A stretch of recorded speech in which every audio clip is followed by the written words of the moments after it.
आज देखते हैं आपका अगला टॉपिक अध्याय 12 गुणनखंड। ठीक है, गुणनखंड में देखिए ऐसे हम संख्याओं का खंड करना सीख लिए थे। जैसे इसको खंड करना है तो किसका गुणनखंड में आएगा वो देखा। अब हम देखेंगे आपका बीजीय व्यंजकों का गुणनखंड। जैसे आपका प्राकृतिक संख्या का गुणनखंड आप देखिए ये होता था, ठीक है, ये भी है। लेकिन अभी क्या देखना है, हमको बीजीय व्यंजकों का गुणनखंड देखना है। तो जैसे बीजीय व्यंजक ये एक पद हो गया, इसको बोलते हैं पद, एक पदी है तो एक पद वाला व्यंजक। तो इसमें खंड कैसे करेंगे, देखिए 5 तो अलग है, x अलग है, y अलग है। जैसे इसमें मान लीजिए इसको x मान लीजिए, इसको y मान लीजिए, और यहाँ पर कुछ भी लिख लीजिए 3, तो इसको लिख सकते हैं 3xy। तो इसमें x का कोई मान है, y का भी कोई मान है। जैसे इसमें x का मान 5, 6, y का मान आपका 6 है।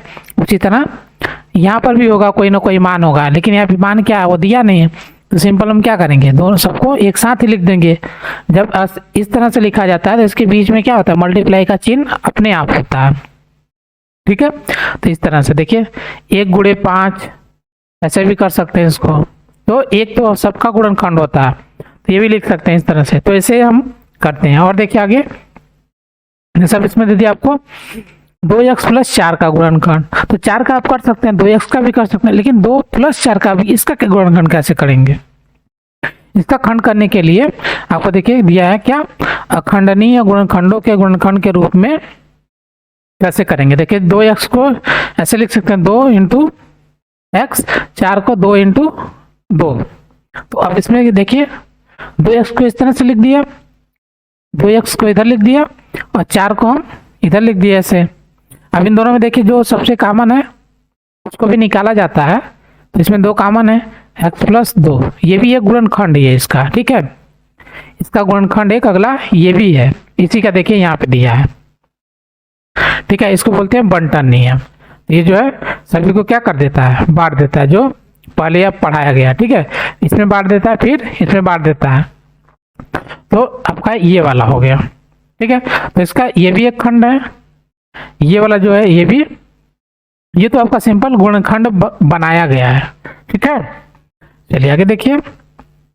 करें गुणनखंड क्या होता है, किसी बीजीय व्यंजक के गुणनखंड करते हैं तो हमें गुणनखंडों के गुणनफल के रूप में कुछ प्राप्त होता है। ये गुणनखंड संख्याएं, बीजीय चर या बीजीय व्यंजक हो सकता है। ठीक है, इसमें मतलब कुछ भी हो सकता है। सार्वगुणनखंडों की विधि क्या होती है, जैसे अभी आपका 2x + 4 था, तो इसको हमने किया कितना, 2x + 2 ऐसे। तो सार्वगुणनखंड इसका कितना आ गया, 2 आ गया। इसी को बोलते हैं सार्वगुणनखंड। ठीक है, मतलब इसमें कॉमन कौन सा मिलेगा, 2 सब में कॉमन है, मतलब इस वाले पक्ष में भी कॉमन है और इधर दूसरे वाले पद में भी कॉमन है, इस वाले पद में भी और इस वाले पद में भी 2 आपका कॉमन मिलेगा। इसको बोलते हैं सार्व, मतलब सभी में हो, गुणनखंड मतलब सभी गुणनखंडों में। चलिए ये सब क्वेश्चन में आपको डिटेल में आएगा। अगला देखिए पदों का समूहन द्वारा। तो यही है जो समूहन जो किए हुए समूहन, इसी को ये जो आपका ये आया ये सार्वगुणनखंड है, सार्वगुणनखंड। ठीक है, पदों का पुनः समूहन करने पर मतलब जो कॉमन है उसको एक साथ अलग कर देते हैं। ठीक है, उसी को बोलते हैं। चलिए आगे, रीग्रुपिंग करना क्या होता है। रीग्रुपिंग मतलब इतना सारा दिया हुआ है सबको एक साथ इकट्ठा कर देना, गुणनखंड के रूप में एडजस्ट करना। देखिए इसमें इसको कर दिया, ये दोनों को एक साथ कर दिया, देखिए। ठीक है, इन दोनों को अलग किया, ये अलग करने पर 2x y + 3x को किया है। इसको करेंगे, देखिए कॉमन कौन है, x कॉमन है, x को बाहर निकाल दिया, बाकी बचा क्या, 2y बचा। तो इसमें से x हट जाएगा ना, बचे कितना, +3 बचेगा। ठीक है, जब x को हमने निकाल दिया तो जिसमें x है उसको हटा दीजिए। कितनी बार निकाला, एक बार निकाला तो एक ही बार हटाएंगे। अगर जैसे स्क्वायर होता तो इसमें क्या होता है, एक ही x निकलता तो x एक बच जाता, तो यहाँ पे x लगाना पड़ता। तो ऐसा है नहीं, तो सिंपल है ये इस तरह से। फिर इसमें इधर देखिए ये ऐसे पड़ा रह गया। अब इसमें देखिए दोनों में कॉमन मिल गया ना, इधर 2y + 3, इधर भी 2y + 3, ये दोनों कॉमन निकल गया तो दोनों को एक साथ पहले निकाल देंगे। ऐसे बचेगा क्या, x। तो देखिए अगले कोष्टक में कर दिया, ये एक कोष्टक में पूरा निकल गया कॉमन, फिर अगले में x बचेगा, फिर ये प्लस का चिन्ह बचा है और एक का मल्टीप्लाई अगर यहाँ पे पूरा का पूरा निकल गया इसका मतलब 1 से मल्टीप्लाई था तो प्लस क्या कर देंगे, 1 कर देंगे। तो ये आपका पुनः समूहन हो गया, रीग्रुपिंग हो गया, इसी को बोलते हैं। ठीक है, ये गुणनखंड करने का सबसे मतलब स्टैंडर्ड तरीका, स्टैंडर्ड फॉर्म है। इसी में हमको गुणनखंड करना होता है, सबसे छोटा रूप हमको बनाना होता है। जैसे ये आपका बड़ा व्यंजक के रूप में है तो इसको छोटे से व्यंजक में फॉर्म करना होता है। चलिए अब देखते हैं आपका प्रश्नावली 12.1, इसमें एक एक प्रश्न को सॉल्व करते हैं। करा दिए हुए पदों में सार गुणनखंड ज्ञात कीजिए। इसमें देखिए सार गुणनखंड, इसको हम बड़ा कर लेते हैं, उसके बाद एक एक करके करते हैं। देखिए इसमें कितना होगा, ये हो गया आपका 3 चौका 12 होता है गुणे x हो गया, और ये कितना हो गया 12 तियां 36 होता है। और इसको भी काट सकते हैं, कितना 4 तियां 12, ये 4 को भी तो कर सकते हैं, 2 गुणे 2 गुणे 3 गुणे 3। अब इसी तरह इसमें भी ये 4 है तो इसको भी क्या कर सकते हैं, 2 गुणे 2। इसका मतलब इसको हम क्या लिख सकते हैं, आपका 2 गुणे 3 गुणे x हो गया। ये आपका एक हो गया ये, और अगला हो गया आपका 36 का ये। अब देखिए कॉमन कौन है, 2 कॉमन है तो इसमें कॉमन कितना है, ये 2 को लिख देंगे, यहाँ पे 2 कॉमन हो गया दोनों में। फिर ये भी 2 कॉमन है, ये भी 2 कॉमन हो गया, ये 2 हो गया। फिर अगला कॉमन क्या है, 3 है। देखिए ये यहाँ पे नहीं, ये 3 कॉमन हो गया तो यहाँ पे 3 हो गया, और कुछ बचा और कोई कॉमन नहीं है तो इसका मतलब कितना कॉमन हो गया 12। ये जो 12 है यही आपका सारा गुणनखंड हो गया। ठीक है, दूसरा दिए थे 2y को कैसे करेंगे, देखिए 2y को सिंपल 2 गुणे y, 22 को क्या लिख सकते हैं, 22 को 11 दूना 22 खंड करेंगे और x अलग y अलग। अब इसका वैल्यू क्या आ जाएगा, देखिए कॉमन निकालेंगे तो कॉमन कौन कौन सा आएगा, देखिए सबसे पहले 2 आपका कॉमन है तो 2 हो गया, फिर गुणे बाकी बचा क्या y बचा, इधर y बचा y, बाकी कुछ बचा नहीं, इसका मतलब इसका आंसर क्या गया 2y, ये आपका आंसर हो गया। ठीक है, इसी तरह से अगला देखिए क्वेश्चन नंबर 3, इसमें देखिए 14 है, 14 क्या ले सकते हैं 2 गुणे 7, 7 दूना 14, p अलग रहेगा और q भी अलग, क्यों, क्योंकि देखिए p और q में कुछ नहीं, ये जो है होता है सिंपल वैसे ही लिख देते हैं। अब 28 है तो इसको क्या लिख सकते हैं 2 गुणे 7 दूनी 14, 14 दूना 28 हो गया। और p को कितनी बार लिखना है 2 बार, तो p को हम लिखेंगे कितनी बार 2 बार, q को कितनी बार लिखेंगे 2 बार। ऐसा नहीं कि p ऐसा नहीं लिखेंगे p स्क्वायर q स्क्वायर, इस तरह से मल्टीप्लाई नहीं, ये ऊपर जितनी बार है वो भी हमको लिखना पड़ेगा। ठीक है, उसके बाद करेंगे। अब देखिए इसका आंसर क्या आएगा, कॉमन जो है वो निकालिए।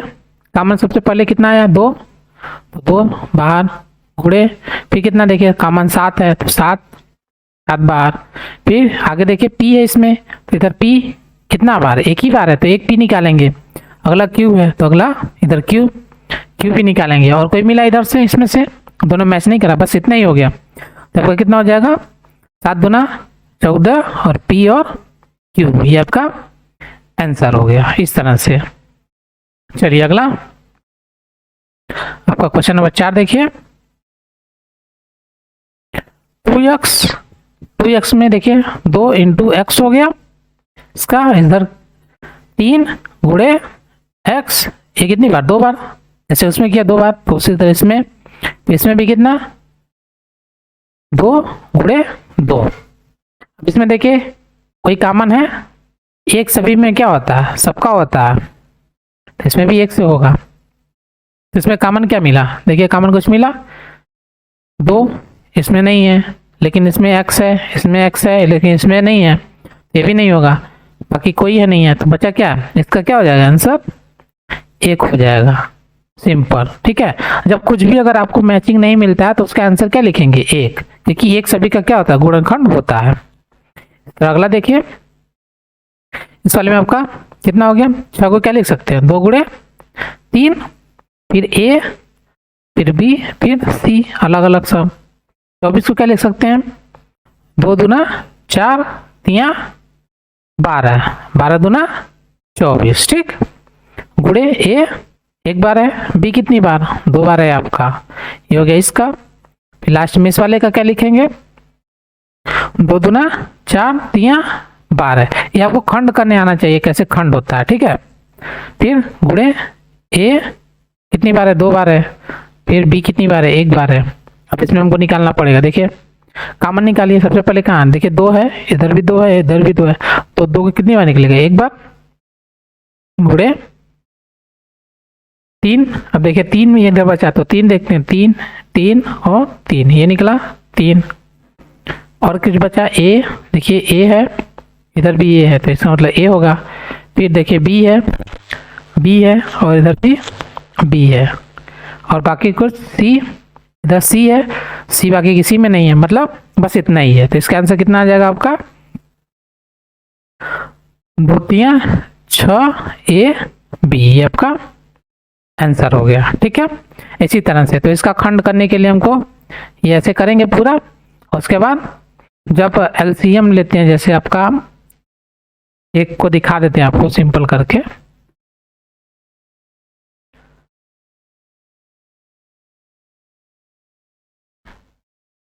जैसे ये वाला है आपका चौथा नंबर। देखिए चौथे नंबर को जो हमने किया 2x, इसको लिखते हैं क्या? 1 गुणे 2 गुणे x। फिर 3x स्क्वायर को क्या लिखते हैं? 1 गुणे 3 गुणे x गुणे x।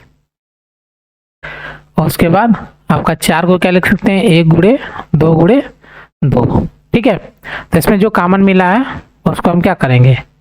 ऐसे करके घेरा बना के उसको कर लेंगे। तो 1 गुणे कितना? बाकी कुछ है नहीं, सिंपल 1, बस 1 हमारा क्या हो जाएगा? आंसर हो जाएगा। यहाँ पे लिखना होगा तो लिख सकते हैं सार्व गुणन खंड।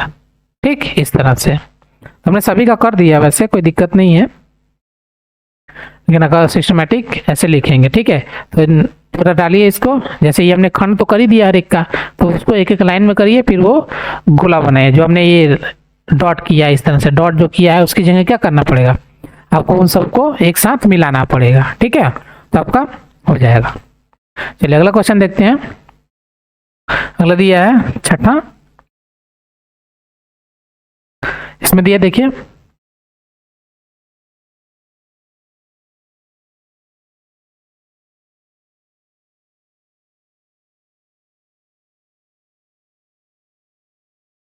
सोलह का दिया है। कितना कर सकते हैं? 16 को 4 चौका 16, तो 4 को लिख सकते हैं 2 गुणे 2, 2 दूना 4, 2 8 दूना 16।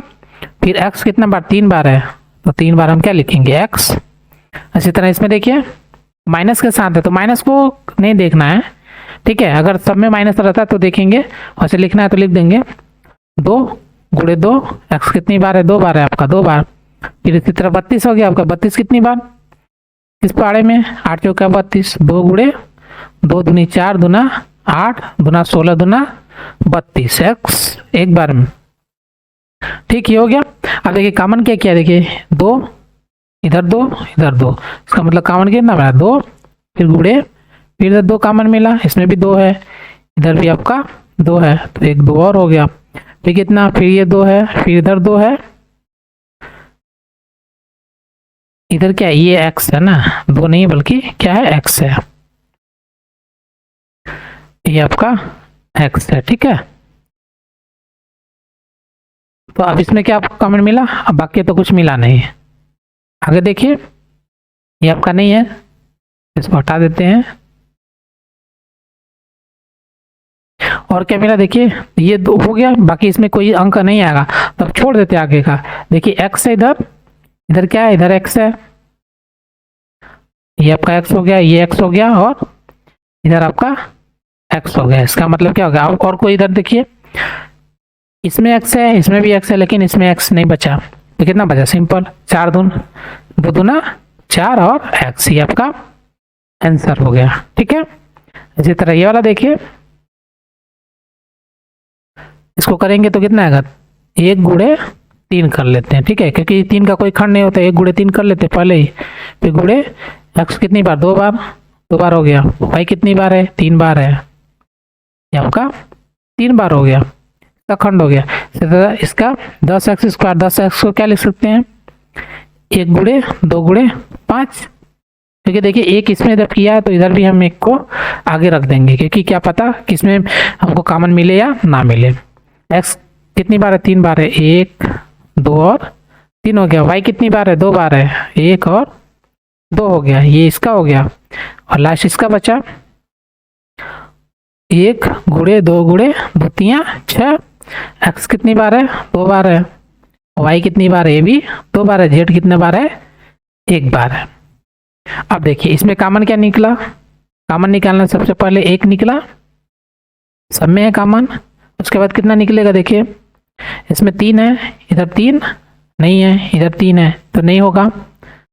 उसके बाद x है, इधर भी x है और इधर भी x है, तो कितना निकला, x निकला। फिर इसमें x है, इधर x और इधर भी x है, फिर एक x और निकला। फिर अब x बचा नहीं है, y बचा, y फिर इधर भी y, तो इसका मतलब y निकला। फिर y फिर y फिर y, मतलब 2y निकला। और लास्ट में कुछ बचा नहीं, z बचा इधर, तो z है नहीं, तो इसका मतलब इसका आंसर क्या हो जाएगा, आपका x स्क्वायर y स्क्वायर। देखिए 1 1 है, दोनों जुड़ जाएगा तो स्क्वायर हो जाएगा, 2 बार है तो x स्क्वायर y स्क्वायर। 1 का मल्टीप्लाई करें या फिर ऐसे रख दें, क्योंकि इससे पहले 1 मौजूद है आपका। चलिए अगला देखिए, ये आपका आ गया 10 को क्या लिख सकते हैं, 1 गुणे 2 गुणे 5। फिर पी क्यू है तो पी क्यू वैसे ही। 20 को क्या लिख सकते हैं, 1 गुणे 2 दूना 4 पंजे 20, क्यू और आर। ये जो खंड हम कर रहे हैं ये पहाड़ा, जब आपको याद रहेगा तो कर सकते हैं आप भी, नहीं तो अगर नहीं आता है तो आप सिंपल ऐसे करिए, पूरा इस तरह से बना के 2 से करिए, 2 दून 10 बार में, फिर 2 से 5 बार में, फिर 2 से ये 5 से 1 बार में। ठीक है, तो ऐसे आपका आ जाएगा। तो आपको ये सब तो बता ही गया है, इसलिए हम नहीं कर रहे हैं उसको, सीधे ऐसे कर रहे हैं। 30 को कितना करते हैं, 10 3 30 होता है, तो 10 गुणे 3 3 गुणे 10, 10 को क्या लिख सकते हैं, 2 गुणे 5, फिर हो गया 5 दूना 10 3 30, फिर आर और गुणे पी। एक से इसमें भी जब सब में किया तो इसमें भी कर लेते हैं, तो इसमें इसका मान कितना आ जाएगा, देखिए एक तो सब में है, एक सब में कर देते हैं, 1 निकल गया। फिर 2 देखिए, 2 इधर भी 2 है और इधर भी 2, इसका मतलब 2 है। फिर 5 है, 5 ये 5 है और ये भी 5 है, ये भी 5 हो गया। उसके बाद P है, इधर P इधर P नहीं है, इसका मतलब ये नहीं होगा। ठीक, Q इधर नहीं है। ठीक, इसका मतलब ये भी नहीं होगा। इसका मतलब हमारा आंसर कितना आया, 5 दूना 10, ये आपका आंसर हो गया। ठीक है, ये आपका कंप्लीट हो गया। अब देखिए अगला क्वेश्चन, क्वेश्चन नंबर 2, निम्नलिखित व्यंजकों के गुणनखंड कीजिए। अब इसका गुणनखंड करना है। देखिए पहला, हमारे चैनल पर वीडियो देखने के लिए धन्यवाद। ऐसे ही और वीडियो देखने के लिए प्लीज हमारे चैनल को लाइक, सब्सक्राइब करें और बेल आइकन को प्रेस करें, जिससे हमारी हर वीडियो की नोटिफिकेशन आप तक पहुंचे। वीडियो को अपने दोस्तों को भी शेयर करें। धन्यवाद।